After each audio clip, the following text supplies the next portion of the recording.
Awesome, Rohit. Yeah, so How you doing? hello, sir. Um, so today's podcast is with my one of the favorite person in this world, my mentor, and today we are going to discuss about arthritis and inflammation and brain fog. So as I know that my mentor has experienced arthritis and inflammation for years, and he has also written a book on it with his son, and he has more experience than any other doctor in our country, especially. So, Trent, I just want to know how you discovered that you had arthritis. Yeah, well, those are kind words, Rohit. Appreciate that. Yeah, I'm a benefactor. I'm a type of person that is just paying it forward because I've learned a lot from other people that have gone through a lot of different challenges, and they've taught me too. And so, if there's anything to pass on, it would be the things that I've learned from other people and I've practiced. And me and my son have tried different things with taking care of our arthritic conditions. But we discovered that we had arthritis. Like I have a different type of arthritis called osteoarthritis in my knees. And, Okay. and my son has a juvenile rheumatoid arthritis, so JRA. Mm, And yeah. so he was diagnosed with that when he was about 7 years old. And Oh, I was diagnosed with it around the age of 30 years old. okay. And so mine came a lot later on life. I didn't know exactly what it was until I started to research and then go to the doctors and so forth.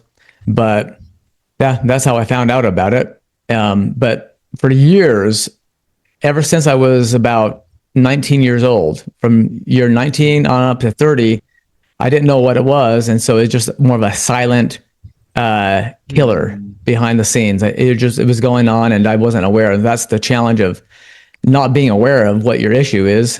Because if you're not aware, you can't really do anything about it, specifically. So that's how we found out about it, is just going to the doctors So and yeah, yes, sir. So you said your son diagnosed with arthritis at the age of 7. So is yeah. arthritis genetically passed from No, parents? nope. It's his was completely unique to him. No one else has it in our family, and no one else in our my parents or anyone else. No one else has had it. Yeah, he's the first one, and so Okay. and so it's very interesting. His situation was there's a lot of connections that we've Mm, put together that kind of led up to his situation. He was born cesarean section, a C-section, so mm, he wasn't born yeah. vaginally. And Okay. so Yeah. that is a challenge for babies because they don't get the probiotics from their mother through the baby's mouth, Mm, when they're born mm, vaginally. When they're born mm, C-section, they just are taken straight out of the stomach, the uterus, yeah. and so with that, his gut wasn't populated with the right type of bacteria, the good probiotic bacteria. Hmm. And so his system's more compromised for sugar. And so if he eats more sugar, like you and other people, they can get away with it because you have probably Mm, strong immune systems and strong probiotic area inside of your gut, you know? And yeah. so Yeah. with him, he has a just more compromised system. And we had to learn that over time. And for Mm. a time, he was walking with a cane and he was in a wheelchair at 7 years old. Um, Okay. yeah, Oh my God. he was such in great pain that he couldn't even get up and Mm, walk. And so mm, we looked into the details and kept on researching and praying to God, and He gave us the answers that we needed to be able to apply those things to him. And now he's pretty buff. He's really strong. yeah. He's taller than me. He has a great head of hair like you. He can squat. He does all kinds of CrossFit. He runs marathons. Yeah. Mm, So yeah. it's Wow, amazing. sir. So, so I'm 21 years old, and so there are high chances for Indian peoples who are highly like they eat more highly carb diet foods in India. So Right. there are high chance that they might be going through arthritis and inflammation. So Mhm. what are the precautions that I need to do so that I don't get arthritis or nor inflammation? Yeah, well, so it's a holistic approach, and the fundamentals Mm, that I found is that you got to eat right, which means if mm, you're only eating, if you're eating a lot of carbs, like 100, 200, 300 grams of carbs or more every day, you know, mm, that's going to be more problematic to your body because it's going to cause your blood sugar to spike. yeah. And that causes issues because all of our bodies are designed the same way, which is our blood needs to be maintained at a pH level of like 7.2 Mm, in the blood. If it goes up or mm, down, if it varies, it causes us to get more disease. mm, And so your body is always trying to be at balance, mm, homeostasis. Okay. You're like your blood, it shouldn't have sugar in the blood. If there's sugar in the mm, blood, it causes issues and your body starts to go out of whack. It starts to behave when, really strangely, which is, it can cause blindness over time if it's continually like diabetes can cause a lot of issues, you know? mm, And so, yeah. yeah, you got to eat right. And then you got to work out the fundamentals of eating right and then exercising, because if you exercise, obviously, if you have, stronger muscles, that means that your body is Mm, able to adapt to the blood sugar easier.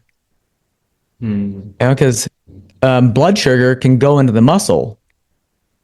So if you have yeah. more muscle, you can eat more carbs.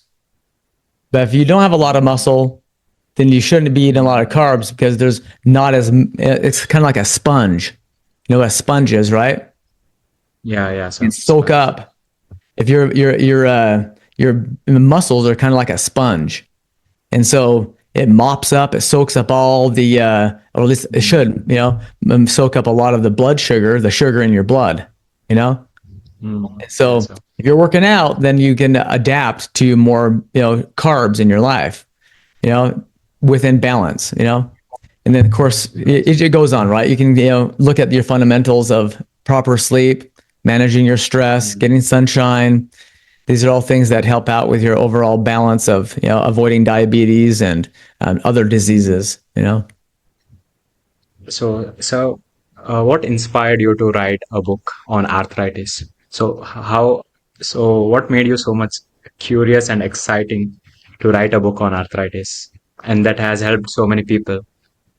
Yeah, that's a great question. So, in fact, it's a very interesting story. My son, we homeschool our children, so they don't go to the Okay. public school. So, in our homeschooling environment, we're part of a group that me and my wife we teach at it, and Mm, there's about 30 other men and women, parents that teach. We kind of go on rotation. So one of those mm, teachers inspired us to one of the assignments of the class that my son was part of was mm, to write their own book. And so, mm, so my son said, "Hey, Dad, what do you think about writing a book together?" It's like, "Okay, let's do it." Yeah. And so we got together and we decided okay. that we would write this our experiences and we would document it and write it. And that's what inspired us to do it. Is to Mm, it came from a homeschooling group. Yep. yeah. Do you still have arthritis? Do you still face arthritis problem in your life? Yeah, I do, but not nearly as much as what I used to have. Okay. Yeah. So before I started learning these steps of how to take care of my osteoarthritis, Mm, I couldn't even squat down all the way down. mm, You know, it was also very painful. I also had inflammation on my knees. Like you could mm, poke at my knees and it would be mm. like a balloon Oh. because it would be so poofy. The skin would Mm, stick out. Because of the water buildup, inflammation around the knee mm. joint. And so now Okay. I don't have that. Mm, Yeah. Because I controlled that through my diet, my exercise, and mm. sleep. but the top two is my diet and exercise, Okay. because I've always So, slept really well. And so yeah. for me, it Mm, wasn't really an issue of sleeping better, because I've always slept really well, about 7, 8, 6 to 7, 8 hours really solid. But mm, eating right was number one. I've always, growing up, I didn't know all these things. Growing up, I mm, just was ignorant. I didn't know anything about, nutrition. And so when I was in public school, I would always, go to school, mm. sit in my classes, and then I would be eating runts and Skittles and candy bars, and then I would be, Uh, there's like, yeah, and drinking lots of mm, pop, a lot of Mountain Dew, a lot mm. of, so it caused a lot of issues, but I didn't know it. So, what do you think? What is the major mistake that you did on your 20s that caused arthritis in your 30s? I Yeah. mean, your 20s that you wish that you avoided it in your 20s so that you didn't get arthritis on your 30. Well, ignorance. Ignorance, okay. Ignorance is the number one killer. Like, you don't know what you don't know. And Mm, so if I would have known back then that the pancreas, on how it works mm, and how my blood sugar is controlled and how that affects my health, how it affects my inflammation in my knees and mm, overall, but especially my knees, then I would have been a completely different man today. You know, my knees would be mm. way stronger. I'd probably still have hair, because my dad has some hair. My grandpa, but I mean, I was eating way too much sugar, tons and tons of sugar, Mm, lots of carbs, and then when you do that year and year and years and years and decades, it adds up. mm, Your body's very forgiving, but it's not going to mm, be forgiving if you keep on abusing it. And if you abuse your body without knowing it, that's ignorance. mm. And so that's the number one So, killer. yeah, okay. So there are many terms on internet that we call it as inflammation and neuroinflammation. So what is the difference between inflammation and neuroinflammation? So Yeah. there's no difference. It's just a different type of inflammation. It's just located in the brain. Okay. Inflammation is inflammation, but there's two types of inflammation that I would categorize instead. Would be, there's good inflammation and there's bad inflammation. Okay. Mm, The destructive inflammation. So yes, inflammation can be good because that's the natural response of your body to be able to help heal it. mm, You know, yeah. um, if your body, like for example, you get poked on on the arm with a Mm, needle, or with like a mosquito comes and pokes its mm, poker in you, or a bee. There's inflammation. Your immune system sends the little soldiers, the army, and mm, it's called your immune system, and it goes in and fights that spot, and it attacks that mm, spot where it's been abused, purposely in this situation, and so it tries to heal yeah. it. So inflammation is good in that situation, but where it's Mm, bad is where it's inflicted on you in situations where it shouldn't be, like eating too many mm, carbs continually. If you eat if you eat a lot of carbohydrates, like just on the weekend, and that's fine, mm, it's not going to cause mm, really that big of an issue. It's just the habits that we're in. So the mm, big difference between neural, brain inflammation and inflammation overall in your body, it's just where it's located. Yeah. mm, And so some people's bodies are more, you know, a problem. There's more, it's more problematic in certain areas. mm, Like some people's, there's certain weaker spots in people's bodies. Sometimes people's mm, brain is a little bit a weaker spot compared to, like their elbows or their back or their neck. But some mm, people have weaker elbows or weaker neck, and that's where they get the inflammation continually. They feel it more because it's more mm, compromised. It's weaker, you know. mm. Yeah. Yeah. So yeah, Yeah. So, did you ever felt brain fog while you had arthritis? So you mentioned that Yeah. you had osteoarthritis. Right. Yeah. So did you ever felt brain fog while you had arthritis? Oh yeah. Yeah. I would feel brain fog. Looking back on it, I didn't know I had brain fog because I didn't even know what it was. Mm, It's all mm, about ignorance again. If you're not aware of it, ignorance. if you're not aware that you have the problem, then you're just floating along, Mm, and you don't know it and it's still there. Some things are true whether you believe them or not. And that's an mm, example of it. It's like, yeah, yeah. you might not believe in brain fog or even know about it, but it's still there. And so, Mm, yeah, when I look back on my life, brain fog was a continual thing because my ability to express myself was mm, more challenging, especially being an entrepreneur. I started being an entrepreneur 17 years ago. mm, And 17 years ago, I experienced brain fog. But mm, yeah, I started learning this over time. So, okay, that's brain fog now. yeah. If I'm finding it difficult to express myself, be creative, and connect with Mm, people and being social, that's usually the brain mm, fog that's holding me back. And now I recognize that because I probably ate something or didn't treat my body right, and mm. that held me back, and usually has brain fog symptoms. You know, Yeah, yeah. A lot of diseases can be, like you said, can be cured by the change in lifestyle, like eating high protein, waking up at fixed time, and getting enough sleep. yeah, And when I also faced a lot of brain fog, like while I was in college, due to my Indian diet mostly. And after a few days, when I understand what brain fog is and what the cure for this is, then I started to implement, like you said, I ate high protein foods, and I had a good sleep after understanding that brain fog caused by this amazing. lack of sleep and everything. And Yeah, I feel like, to more extent than having a mental daily wins will also help us not get brain fog for the next day. yeah, So I think when I have a daily mental win, I never get brain fog that day, and I sleep with positive mind and wake up with positive mind. So that's amazing, one thing that I discovered myself phenomenal. during this. Yeah. Yeah, So you and I are both living proof that when we treat our bodies right, our bodies mm, want to heal. yeah, And our bodies are very resilient. We just got to allow mm, it and give it the space, give it the freedom to be able to heal itself.